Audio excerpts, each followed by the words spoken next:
Hello everyone, welcome to Pragyan IAS. तो आज discuss करेंगे जो पिछली सीरीज थी, हमने कॉन्स्टिट्यूशन के जो अमेंडमेंट हैं उनको डिस्कस किया था। और उनको डिस्कस किया था कहाँ तक? उनको किया था हमने 69 से 106। जो इम्पोर्टेंट जितने भी कॉन्स्टिट्यूशनल अमेंडमेंट थे वो हमने डिस्कस कर लिए थे यहाँ तक। आज बारी है कॉन्स्टिट्यूशनल अमेंडमेंट एक्ट 1 से लेके और 68 तक जितने भी इम्पोर्टेंट हैं वो सारे डिस्कस करने हैं, क्योंकि इनमें कुछ ऐसे इंपॉर्टेंट है जैसे 44 है। 42 को मैंने इसमें नहीं रखा है। क्योंकि उसके लिए अलग से मैंने एक वीडियो बनाया था, वो आप देख लेना। तो आज डिस्कस करते हैं बाकी के बचे हुए जितने भी कॉन्स्टिट्यूशनल अमेंडमेंट एक्ट हैं। तो सबसे पहले बात करते हैं फर्स्ट अमेंडमेंट एक्ट 1951। तो जो पहला जो संविधान संशोधन था, इससे क्या क्या चेंज हुए कॉन्स्टिट्यूशन के अंदर। इसका जो सबसे बड़ा चेंज था वो था 9th शेड्यूल का बनना। तो इससे क्या है कि 9th शेड्यूल जोड़ी गई संविधान के अंदर। जो 9th शेड्यूल है उसको जोड़ा गया 9th शेड्यूल को। वैसे तो इसमें बहुत सारी बहुत सारे कंसेप्ट इसमें ऐड किए गए, बहुत सारी चीजें इसमें ऐड की गई, लेकिन इसमें जो इम्पोर्टेंट है एग्जाम के हिसाब से वो मैं आपको बता देता हूँ। देखो, 9th शेड्यूल जोड़ने का जो मेन टारगेट था ना गवर्नमेंट का, वो था कि किसी भी सब्जेक्ट को जो वो चेंज कर रही है कॉन्स्टिट्यूशन के अंदर, जो अमेंडमेंट कर रही है, उसको 9th शेड्यूल में डालना है। तो 9th शेड्यूल में डालने से क्या होगा कि उसका जुडिशियल रिव्यू नहीं हो सकता था। इसका जुडिशियल रिव्यू नहीं हो सकता था। तो ऐसे मैटर क्या करती थी गवर्नमेंट, जिन पे चाहती थी कि इनका जुडिशियल रिव्यू ना हो, उनको क्या है कि ऐसे अमेंडमेंट करके कॉन्स्टिट्यूशन के अंदर ऐसे चेंज करके वो 9th शेड्यूल में डालना गवर्नमेंट का टारगेट था। तो इसमें उस टाइम क्या था कि देखो, जो पहली जो हमारी पार्लियामेंट थी उसमें बहुत सारे रजवाड़े थे। तो उनके पास प्रॉपर्टी थी, तो उनका इश्यू था प्रॉपर्टी का। और प्रॉपर्टी पहले क्या था? फंडामेंटल राइट था। तो फंडामेंटल राइट था, इसलिए इसको बचाए रखने के लिए इससे रिलेटेड बहुत सारे चेंज इसमें फर्स्ट कॉन्स्टिट्यूशनल अमेंडमेंट में जो है किए गए। तो जो फर्स्ट कॉन्स्टिट्यूशनल अमेंडमेंट में जो इम्पोर्टेंट चेंज हुए वो था, पहला था इसमें provision was made for saving laws, यानी कानूनों को बचाना, saving laws. Acquisition of property, यानी प्रॉपर्टी को एक्वाइज करना, संपदा के अधिकरण से आदि के लिए प्रावधान इसमें किया गया। दूसरा इसमें लैंड रिफॉर्म था, भूमि सुधार इसमें किए गए। और इसमें शामिल अन्य कानूनों को जुडिशियल रिव्यू से बचाने के लिए 9th शेड्यूल को जोड़ दिया गया था। फिर एक जो और किया गया था वो था जो सोशली एंड इकोनॉमिकली जो बैकवर्ड क्लास थी, उनके लिए कुछ विशेष प्रावधान गवर्नमेंट ने किए थे। सामाजिक और आर्थिक रूप से पिछड़े वर्गों की उन्नति के लिए कुछ विशेष प्रावधान उस टाइम सरकार ने किए थे, जिससे कि क्या है, जो स्टेट है वो थोड़ा सशक्त बन सके। तो एक चेंज ये किया था। और कुछ चेंज किए थे आर्टिकल 19 के अंदर। आर्टिकल 19 से रिलेटेड इसमें कुछ चेंज किए गए थे। बाकी जो है इसमें आर्टिकल 31A और आर्टिकल 31B, दो आर्टिकल इसमें ऐड किए गए थे। तो ये था फर्स्ट कॉन्स्टिट्यूशनल अमेंडमेंट। आगे बात करते हैं सेकंड कॉन्स्टिट्यूशनल अमेंडमेंट की। जो दूसरा जो संविधान संशोधन था ये हुआ था 1952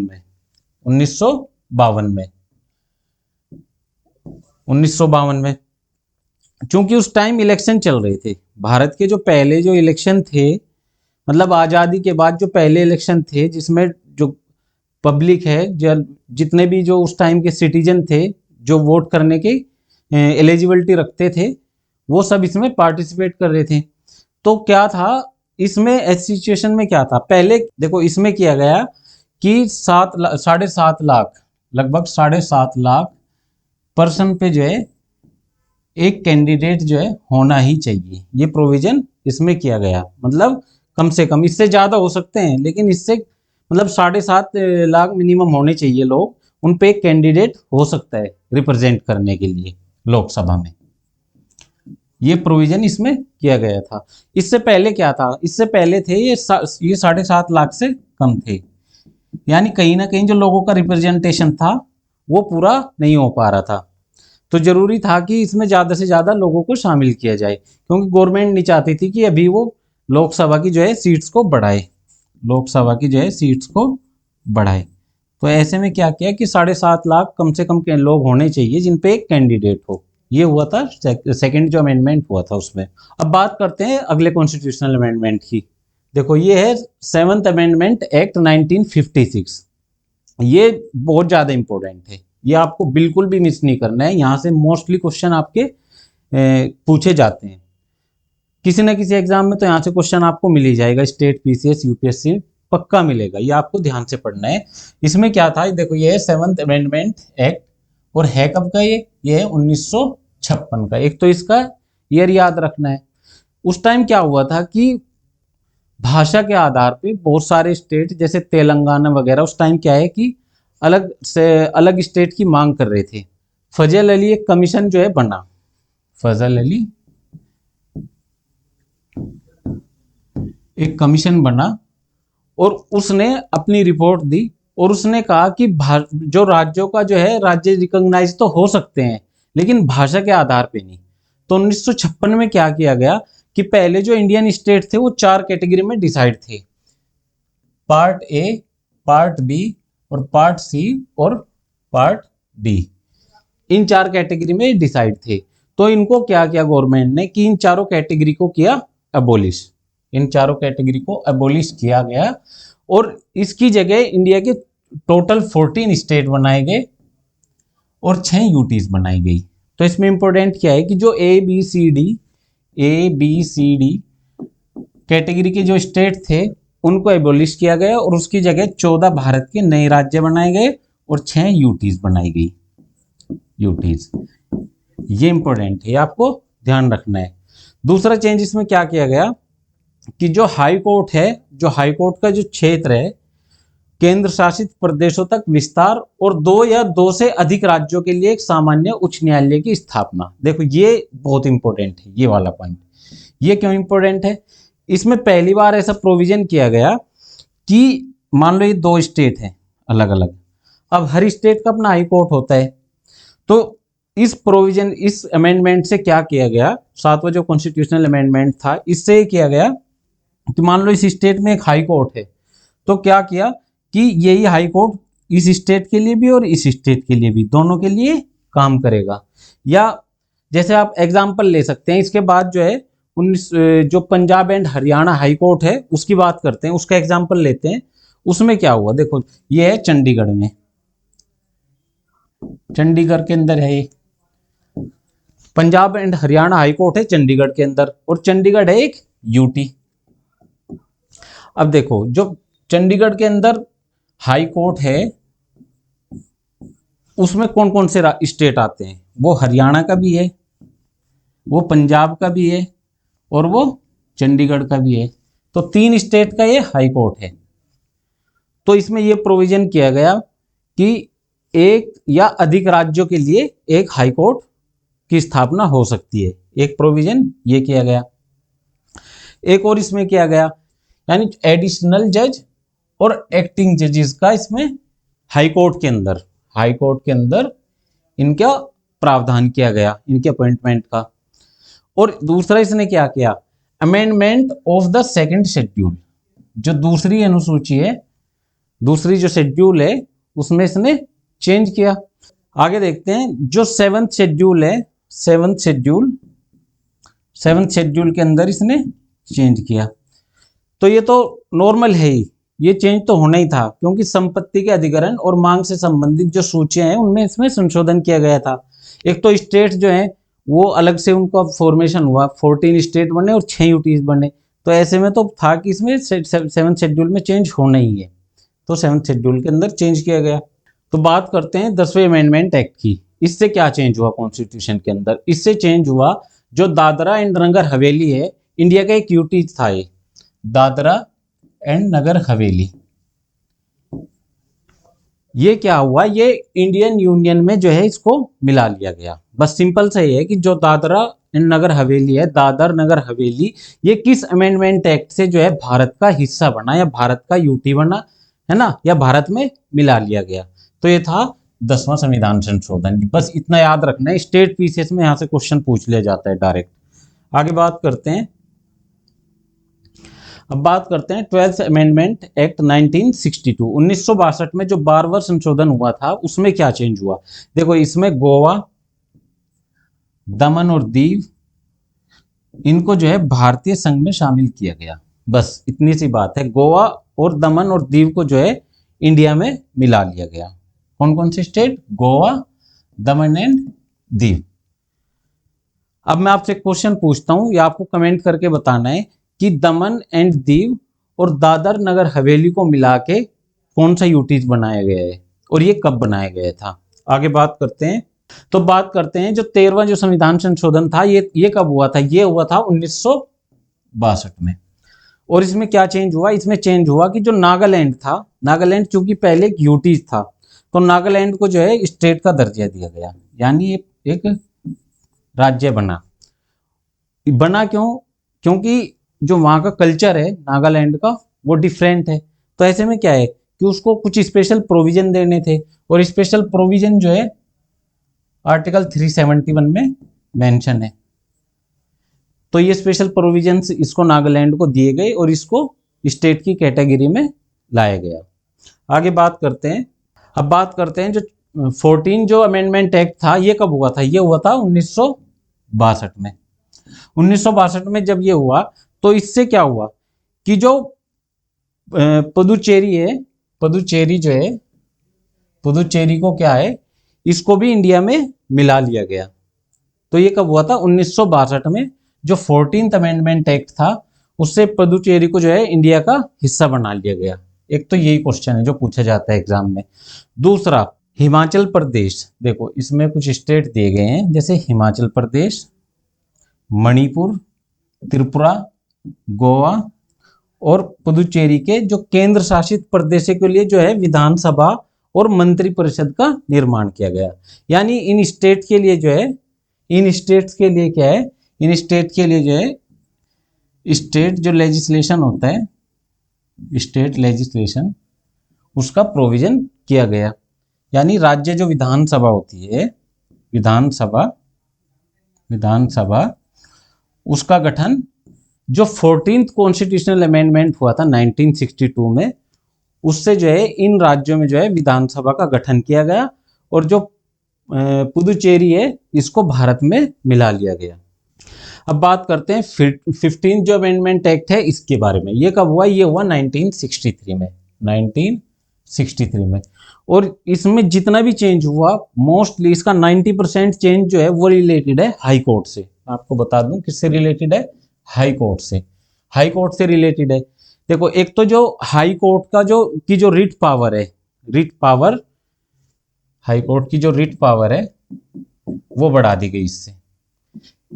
इससे क्या था कि कोई भी हाई कोर्ट अपने क्षेत्राधिकार के बाहर, अपने क्षेत्रीय अधिकार के बाहर भी जो है किसी भी व्यक्ति या प्राधिकार को रिट जारी कर सकता है। ये इससे चेंज किया गया।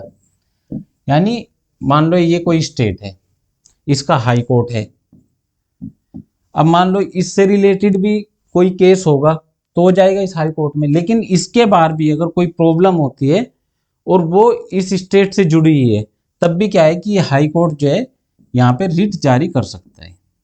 एक तो चेंज ये हुआ था। दूसरा इसमें देखते हैं कि जो हाई कोर्ट के जजेस हैं उनकी रिटायरमेंट की एज को लेके है। पहले हाई कोर्ट के जो जज की रिटायरमेंट की एज थी वो थी 60 साल, अब उसे बढ़ा के कर दिया गया 62 साल।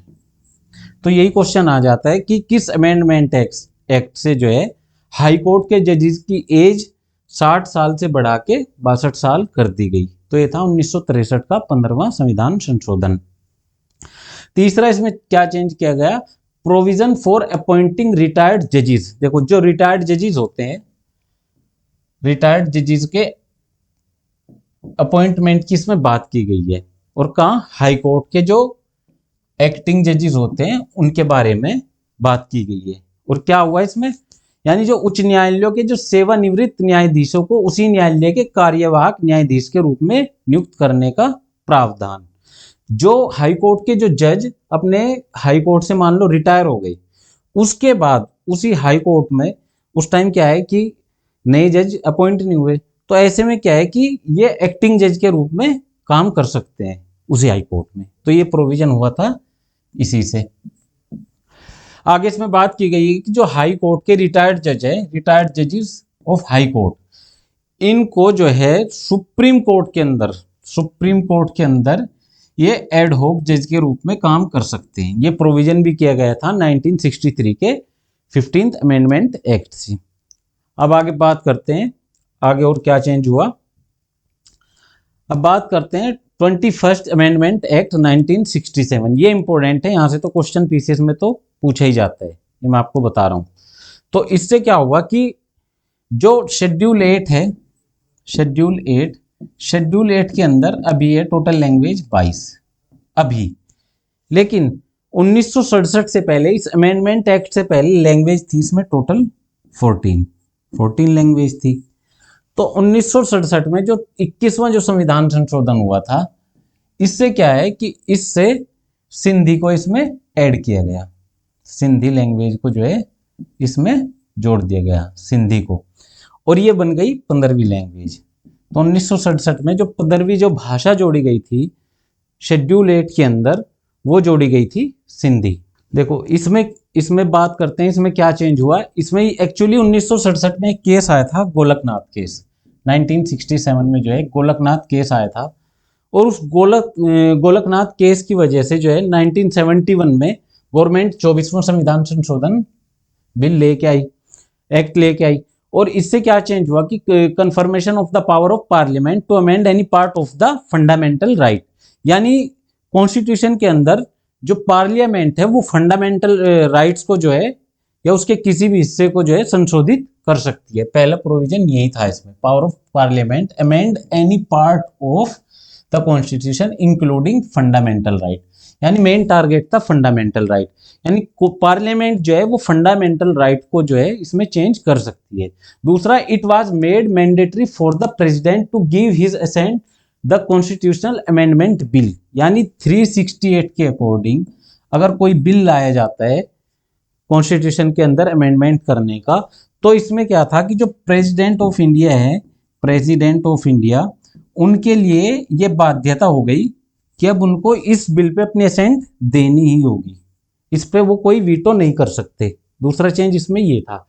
और तीसरा जो और मेजर और इम्पोर्टेंट चेंज था वो था आर्टिकल 13 और आर्टिकल 368 को लेके, यानी अगर पार्लियामेंट 368 के हिसाब से कोई अमेंडमेंट करती है तो आर्टिकल 13 से जो है सुप्रीम कोर्ट उसका जुडिशियल रिव्यू ना कर पाए, इसलिए क्या है कि आर्टिकल 13 को कमजोर करने की कोशिश की गई इसमें 368 को बचाने के लिए। तो तीसरा मेजर चेंज था ये। अब आगे बात करते हैं जो 25वां जो अमेंडमेंट एक्ट था, ये भी 1971 का था। 25वां जो अमेंडमेंट एक्ट है ये भी 1971 का था। तो इसमें क्या है, इसमें एक नया आर्टिकल जोड़ा गया कॉन्स्टिट्यूशन के अंदर, और वो जोड़ा गया आर्टिकल 31C। और मोस्टली जो 31 आर्टिकल है ना, वो रिलेटेड रहा है वो राइट टू प्रॉपर्टी से, राइट टू प्रॉपर्टी से रिलेटेड रहा है आर्टिकल 31। और दूसरा इसमें क्या हुआ, जो डीपीएसपी हैं स्टेट के, जो कॉन्स्टिट्यूशन के अंदर डीपीएसपी है, इसके अंदर लागू करने के लिए फंडामेंटल राइट बाधा ना बने, तो इसके लिए इसमें ये चीजें लागू की गई। और एक इस अधिनियम में जो है जो राइट टू प्रॉपर्टी है, राइट टू प्रॉपर्टी जो है, राइट टू प्रॉपर्टी, वैसे तो जो 44वां जो संविधान संशोधन हुआ था ना, 44 जो कॉन्स्टिट्यूशनल अमेंडमेंट हुआ था, उसमें राइट टू प्रॉपर्टी को जो है फंडामेंटल राइट की कैटेगरी से निकाला गया था। लेकिन 1971 में क्या है कि इस पे कुछ लिमिटेशन लगा दी गई थी, limited fundamental right to property. तो ये भी क्वेश्चन पूछा जा सकता है। वैसे तो 44 जो अमेंडमेंट एक्ट था उससे चेंज हुआ ही था कि फंडामेंटल राइट की कैटेगरी से बाहर चली गई थी राइट टू प्रॉपर्टी, लेकिन ये क्वेश्चन पूछा जा सकता है कि इससे पहले किस जो है कॉन्स्टिट्यूशनल अमेंडमेंट एक्ट से इस पे जो है लिमिटेशन लगाई गई थी। तो ये आपको ध्यान रखना है, ये है 25th कॉन्स्टिट्यूशनल अमेंडमेंट एक्ट।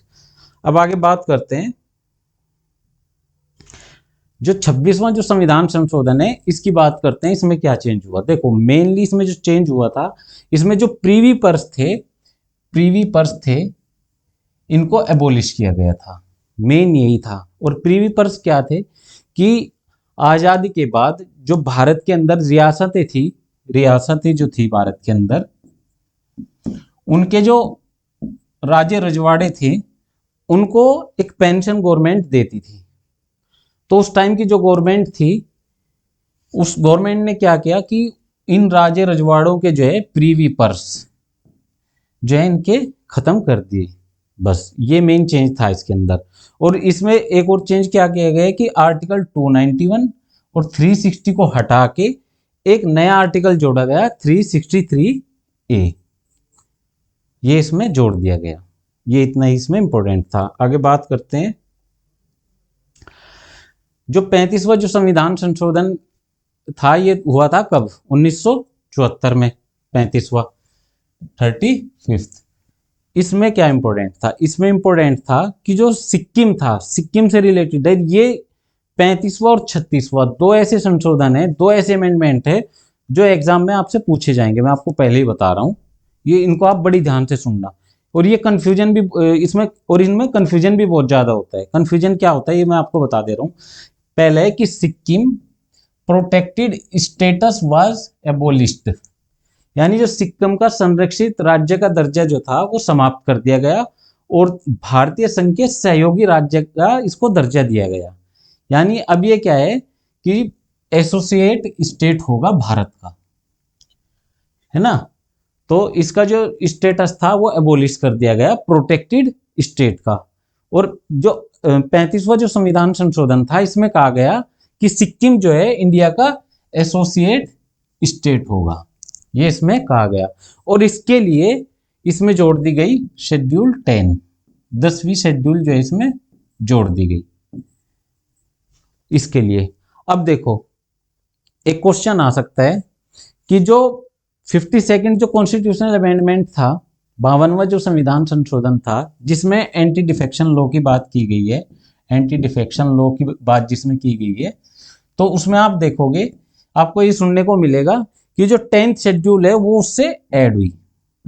और इसी में एक वो स्टेटमेंट डाल देगा कि 10th शेड्यूल सबसे पहले जो है 52nd कॉन्स्टिट्यूशनल अमेंडमेंट एक्ट से ऐड हुई। तो ये गलत हो गया ना। क्यों हो गया गलत? क्योंकि जो 35वां संविधान संशोधन हुआ था उससे भी 10th शेड्यूल जोड़ी गई थी, और फिर जो 36वां संविधान संशोधन हुआ उससे इसको फिर खत्म कर दिया गया था 10th शेड्यूल को। तो इसलिए इंपॉर्टेंट है ये। तो आगे इसमें बात करते हैं कि तो जो सिक्किम है इसको जो है इंडिया का एसोसिएट स्टेट बना दिया गया और इसके लिए शेड्यूल 10 ऐड कर दी गई, एडिड 10th शेड्यूल। इतना इंपॉर्टेंट है, ये आपको ध्यान रखना है। आगे बात करते हैं। जो 36वां जो संविधान संशोधन था ये हुआ था 1975 में। कब हुआ था? 1975। और ये क्यों इंपॉर्टेंट है मैं बता रहा हूं आपको। पीसीएस में तो ये क्वेश्चन आपसे पूछा ही जाएगा और यूपीएससी के लिहाज से भी ये इंपॉर्टेंट है। इसमें क्या किया कि जो सिक्किम था जिसको एसोसिएट स्टेट का दर्जा इंडिया ने दे दिया था, उसको फुल फ्लेज्ड स्टेट बना दिया गया। यानी इंडिया का पूरी तरह से इंडिया का जो है हिस्सा उसको बना दिया गया, इंडियन स्टेट बना दिया गया सिक्किम को। और दूसरा चेंज क्या किया गया? जो 35वां जो संविधान संशोधन था जिससे जो 10वीं शेड्यूल उसमें जोड़ी गई थी 10th शेड्यूल, उसको अब क्या है कि उसको रिमूव कर दिया गया, इसमें उसको रिमूव कर दिया गया। ये दो मेजर चेंज थे 36वें संविधान संशोधन के। आगे बात करते हैं 38th अमेंडमेंट एक्ट 1975। जो 38वां संविधान संशोधन है ये भी 1975 में हुआ। और इसमें क्या हुआ? ये रिलेटेड है बेसिकली, जो 38वां जो संविधान संशोधन है ये रिलेटेड है आर्टिकल 123, 213, 239 बी, 239 बी, 352, 356, 359, 360। तो आप मोटा मोटा समझ गए होंगे कि ये रिलेटेड है इमरजेंसी से, इमरजेंसी से रिलेटेड हो गया। क्योंकि 352, 356, 359, 360 ये सब आर्टिकल है रिलेटेड इमरजेंसी से। और 123 किससे रिलेटेड है? ये है ऑर्डिनेंस से। और प्रेसिडेंट क्या है कि इमरजेंसी के टाइम में मान लो अगर सदन ना चल रहा हो, उस टाइम पार्लियामेंट ना चल रही हो, तो उस टाइम ऑर्डिनेंस ला सकते हैं। तो कहीं ना कहीं ये क्या है तो इसने इसमें हुआ क्या कि जो इमरजेंसी है उसको भारत के राष्ट्रपति द्वारा जो इमरजेंसी है उसको नॉन जस्टिसेबल इसको घोषित किया गया।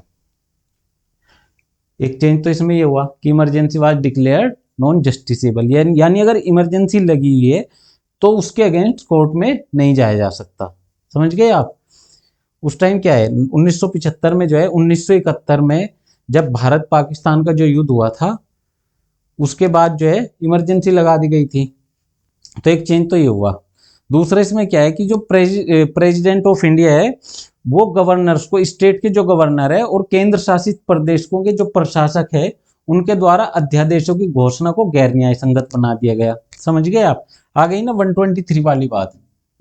यानी जो प्रेसिडेंट उस टाइम ऑर्डिनेंस अगर दे रहे हैं ना, कोई ऑर्डिनेंस अगर कोई दे रहे हैं तो वो भी जो है नॉन जस्टिसेबल होंगे। ये आपको ध्यान रखना है।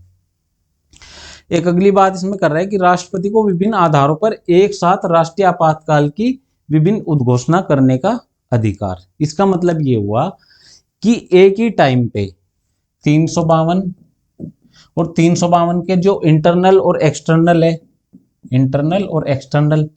यानी इंटरनल क्या है अभी के लिए, क्या है ये है आर्म रिबेलियन अभी के लिए, और एक्सटर्नल में जब कोई बाहर से युद्ध हो जाए। और दूसरा 356 और 360, यानी एक ही टाइम पे ये सारे टाइप की जो इमरजेंसी है इनको लागू किया जा सकता है। ये चेंज किया गया था। अब बात करते हैं 44th अमेंडमेंट एक्ट 1978। देखो ये थोड़ा आपको 42 से एकदम उल्टा सा मिलेगा। वो क्यों मिलेगा?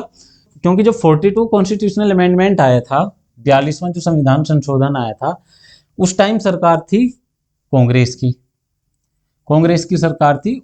इंदिरा गांधी उस टाइम प्राइम मिनिस्टर थी। उसके बाद जब 1977 में इस गवर्नमेंट की टर्म खत्म हुई तो जनता दल थी उसकी एक सरकार बनी और मोरारजी देसाई को जो है पीएम बनाया गया। तो इन जो उस टाइम का विपक्ष था, जो अपोजिट पार्टी थी, उसके साथ क्या किया गया था कि इमरजेंसी के टाइम इन सबको पकड़ के जेल में डाल दिया गया था। तो कहीं ना कहीं जो इमरजेंसी के जो गलत जो तरीके थे और उस टाइम जो फंडामेंटल राइट्स जिस तरह उन पर हमला किया गया, तो उन सब चीज़ों को बचाने के लिए जो 42nd कॉन्स्टिट्यूशनल अमेंडमेंट में कर दी गई थी, उनमें बहुत सारे चेंज आपको देखने को मिलेंगे 44th अमेंडमेंट एक्ट 1978 में। वो एक बार देख लेते हैं वो चेंज क्या है। तो सबसे पहले तो इसमें क्या किया गया कि जो सुप्रीम कोर्ट और हाई कोर्ट की जो पावर थी, मैंने आपको बताया था जो 42nd कॉन्स्टिट्यूशनल अमेंडमेंट आप जब पढ़ोगे कि उसमें क्या किया गया था कि सुप्रीम कोर्ट और हाई कोर्ट की जो पावर है उनको कम किया गया था 42nd में। तो 44 में क्या किया गया कि जो इनकी जो पावर थी उनको एज इट इज कर दिया गया, यानी उनको बहाल कर दिया गया। पहला चेंज तो ये हुआ, सुप्रीम कोर्ट और हाई कोर्ट की जो पावर थी उनको बहाल किया गया। दूसरा एक ये क्वेश्चन आपसे पूछा जा सकता है और कई एग्जाम में ये पूछा भी गया है कि जो नेशनल इमरजेंसी जो लगनी है उसमें पहले एक आधार होता था इंटरनल डिस्टरबेंस के आधार पे जो है इमरजेंसी लगाई गई थी उस टाइम। तो इसको चेंज कर दिया गया, जो आर्म्ड रिबेलियन वर्ड है ना, या सशस्त्र विद्रोह, सशस्त्र आंतरिक अशांति को जो है बदल के कर दिया गया सशस्त्र विद्रोह। देखो धरना देना एक फंडामेंटल राइट है, प्रदर्शन करना फंडामेंटल राइट है, लेकिन कोई अगर हथियार उठा के सरकार के सामने खड़ा हो जाए ये कोई फंडामेंटल राइट नहीं है। ये एक जायज तरीका है इमरजेंसी लगाने का। लेकिन उस टाइम 1975 में क्या है, जो इंटरनल डिस्टरबेंस है इसको आधार बना के जो है इमरजेंसी लगा दी गई थी। तो गवर्नमेंट ने चेंज क्या किया कि 44 कॉन्स्टिट्यूशनल अमेंडमेंट में इस वर्ड को हटा दिया और इसकी जगह सशस्त्र विद्रोह को डाल दिया। ये चेंज किया गया। और एक और चेंज जो किया गया वो भी जो है इमरजेंसी से रिलेटेड था। वो क्या था कि ये प्रोविजन किया गया कि जो कैबिनेट है, अगर इमरजेंसी लगानी है तो कैबिनेट की जो लिखित सिफारिश है, उसकी जो लिखित सिफारिश है, रिटन रिकमेंडेशन जो उसकी है, उसके आधार पे जो है इमरजेंसी लगाई जा सकती है। उसके अप्रूवल जैसे पार्लियामेंट के दोनों हाउस से, लोकसभा और विधान राज्यसभा से मिलना है, वो मिलता रहेगा 1 महीने के अंदर, लेकिन तात्कालिक रूप से उसमें जो कैबिनेट की रिटर्न जो रिकमेंडेशन है वो जरूरी है। और इंडियन कॉन्स्टिट्यूशन के अंदर एकमात्र आर्टिकल 352 में जो है 352 के अंदर कैबिनेट वर्ड आपको मिलेगा, क्योंकि ये भी क्वेश्चन पूछ लिया जाता है कि जो कैबिनेट वर्ड है वो किस आर्टिकल में, कैबिनेट वर्ड इंडिया के कॉन्स्टिट्यूशन में किस अमेंडमेंट एक्ट से जोड़ा गया है, तो ये है 44th अमेंडमेंट एक्ट, ये ध्यान रखना आप। यानी जो रिटर्न जो रिकमेंडेशन होगी कैबिनेट की नेशनल इमरजेंसी के लिए वो जरूरी होगी। एक जो मैंने अभी आपको बताया था कि right to property, right to property जो है, राइट टू प्रॉपर्टी को जो है ये था एक fundamental right. Right to property जो था ये क्या था, फंडामेंटल राइट था आर्टिकल 31 के हिसाब से। तो इसको क्या किया गया कि इसको फंडामेंटल राइट की कैटेगरी से हटा दिया गया और अब ये बन गया एक सिविल राइट, सिविल राइट। तो ये क्वेश्चन मोस्टली पूछा जाता है प्री में कि किस कॉन्स्टिट्यूशनल अमेंडमेंट एक्ट से जो है राइट टू प्रॉपर्टी को जो है फंडामेंटल राइट की कैटेगरी से हटा दिया गया, तो ये आंसर हो गया 44। आगे एक इसमें और क्या किया गया कि आर्टिकल 20 और 21 के द्वारा जो गारंटीकृत जो मौलिक अधिकार है, जो फंडामेंटल राइट्स हैं, उनको सस्पेंड नहीं किया जा सकता नेशनल इमरजेंसी के दौरान। एक चेंज इसमें क्या किया गया कि आर्टिकल 20 और 21 यानी राइट टू लाइफ हो गया, और दूसरा हो गया 20 में कौन सा हो गया, ये आप एक बार कमेंट करके बताना 20 में कौन सा है। तो इसमें क्या है कि इनको किसी भी सिचुएशन में नेशनल इमरजेंसी के दौरान जो है इनको जो है खत्म नहीं किया जा सकता, एक प्रोविजन ये किया गया। आगे बात करते हैं, जो 51वां जो संविधान संशोधन था ये हुआ था 1984 में, 51st अमेंडमेंट एक्ट हुआ था 1984 में। और ये रिलेटेड है किस किस स्टेट से, देखो ये रिलेटेड है मेघालय, अरुणाचल प्रदेश, नागालैंड, मिजोरम में अनुसूचित जनजातियों के लिए लोकसभा के साथ साथ मेघालय और नागालैंड की विधानसभाओं में सीटों के आरक्षण का प्रावधान किया गया। देखो मेघालय, अरुणाचल प्रदेश, नागालैंड और मिजोरम, इनकी जो शेड्यूल्ड ट्राइब्स थी, शेड्यूल्ड ट्राइब्स जो थी यहाँ की लोकसभा में, इनकी जो लोकसभा है उसमें इनके लिए जो है रिजर्वेशन रखा गया।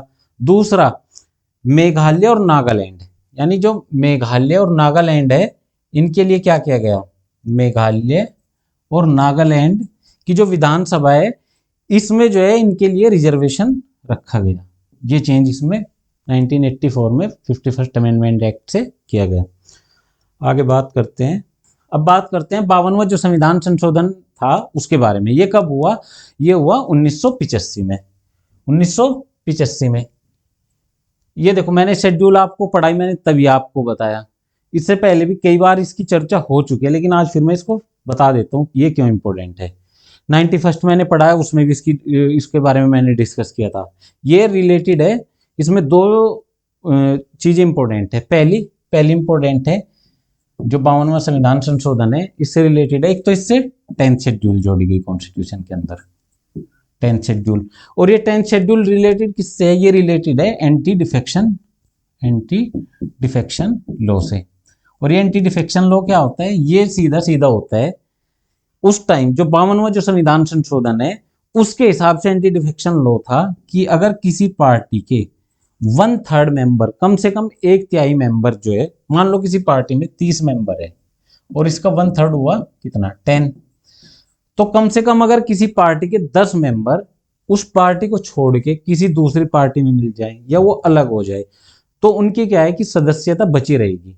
लेकिन अगर 1/3 से कम है तो क्या है कि उनकी जो मेंबरशिप है वो लोकसभा की हो चाहे विधानसभा की हो वो खत्म हो जाएगी। लेकिन 91st जो कॉन्स्टिट्यूशनल अमेंडमेंट एक्ट है उसका भी हमें पता होना चाहिए। इसमें क्या किया गया है कि इस 1/3 को रिप्लेस कर दिया गया है किससे, 2/3 से। यानी अब कम से कम जो 2/3 सदस्य हैं वो अगर एक साइड हो जाए, वो निकल जाए पार्टी से, अगर ये 2/3 जो है पार्टी से अलग हो गई तब क्या है कि इनकी मेंबरशिप नहीं जाएगी। अगर 2/3 से कम चले गई, यानी 30 मेंबर मान लेते हैं, तो 30 का 2/3 कितना हो गया, ये हो गया 20। तो पहले जहां 10 मेंबर जा सकते थे, अब कम से कम 20 मेंबर को एक साथ होना पड़ेगा। ये है इसका मतलब एंटी डिफेक्शन लॉ का। तो मेन चेंज इसके अंदर दो ही थे। पहला था 10th शेड्यूल का जोड़ा जाना, जो कि 36वां जो संविधान संशोधन था उससे इसको खत्म कर दी गई थी, और 35वें से इसको जोड़ी गई थी। दूसरा इसमें जो है एंटी डिफेक्शन लॉ के बारे में बात की गई है। एंटी डिफेक्शन लॉ के बारे में इसमें बात की गई है। तो दो ये इसमें। अब बात करते हैं 61st अमेंडमेंट एक्ट, यानी 61वां जो संविधान संशोधन था, इससे रिलेटेड बात करते हैं। देखो इसमें ये क्वेश्चन भी आपसे मोस्टली एग्जाम में पूछा जाएगा, मैं बता रहा हूँ। कोई आपका यूपीएससी का एग्जाम हो, पीसीएस का एग्जाम हो, टीचिंग का एग्जाम हो, रेलवे का, ये ऐसा क्वेश्चन जो बहुत कॉमन है, जो पूछा ही जाता है। इसमें क्या किया गया था कि जो लोकसभा एंड असेंबली इलेक्शन, यानी जो लोकसभा है और विधानसभा है, लोकसभा और स्टेट असेंबली जो है जिसको हम विधानसभा बोलते हैं, इसके अंदर जो वोटिंग एज थी उसको 21 साल से घटा के 18 साल किया गया था। अभी जैसे आप वोट करने जाते हो तो वोटिंग आईडी कार्ड किसका बनता है, वोटर आईडी कार्ड किसका बनता है, वोटर आईडी कार्ड उसका बनता है जिसकी एज 18 साल कंप्लीट हो गई हो। यानी पहले वोट करने की एज थी 21 साल, और 1989 से ये एज हो गई 18 साल। 1989 से 61वां जो संविधान संशोधन हुआ उससे क्या है कि कोई भी इंडियन सिटीजन जिसकी एज 18 साल है वो वोटिंग कर सकता है। इससे पहली एज थी 21, बस इतना ही एज में। अब बात करते हैं जो 65वां जो संविधान संशोधन हुआ था, ये कब हुआ था, ये हुआ था 1990 में। और इसमें क्या चेंज हुआ, इसमें एक स्पेशल ऑफिसर के अपॉइंटमेंट की बात की गई। किससे रिलेटेड, एससी और एसटी जो कैटेगरी है इनके लिए एक स्पेशल ऑफिसर की बात की गई। और इनके लिए इस एससी और एसटी जो कास्ट है इसके लिए जो है एक नेशनल कमीशन बनाया गया, national commission for scheduled caste and scheduled tribes in place of the scheduled caste and scheduled tribes. ये चेंज हुआ। यानी जिस नेशनल कमीशन की हम बात करते हैं ये एससी एसटी से रिलेटेड, वो जो 65वां संविधान संशोधन था 1990 का, उससे इसके अपॉइंटमेंट का जो, यानी यह कह सकते हैं कि इसको कॉन्स्टिट्यूशनल दर्जा दिया गया। अब आगे बात करते हैं। तो आज के इस वीडियो में ना जो पहले से लेकर 65वें तक जो 69 तक जितने भी इंपॉर्टेंट कॉन्स्टिट्यूशनल अमेंडमेंट थे वो मैंने करा दिए। तो कुल मिला के जितने भी कॉन्स्टिट्यूशनल अमेंडमेंट थे 1 से लेके और 106 तक, 1 से 106 तक वो हो गए सारे कंप्लीट। और इसमें मैंने सारे कवर नहीं कराए, जितने जो मेन थे, जितने इंपॉर्टेंट थे वो कॉन्स्टिट्यूशनल अमेंडमेंट एक्ट मैंने आपको करा दिए। इसका मतलब ये नहीं है कि जो बाकी हैं उनसे क्वेश्चन नहीं पूछे जा सकते, बाकी से क्वेश्चन पूछे जा सकते हैं, लेकिन ये वो है जहां से मतलब 90% चांस होते हैं क्वेश्चन पूछे जाते हैं। तो आज के वीडियो में इतना ही। Thank you.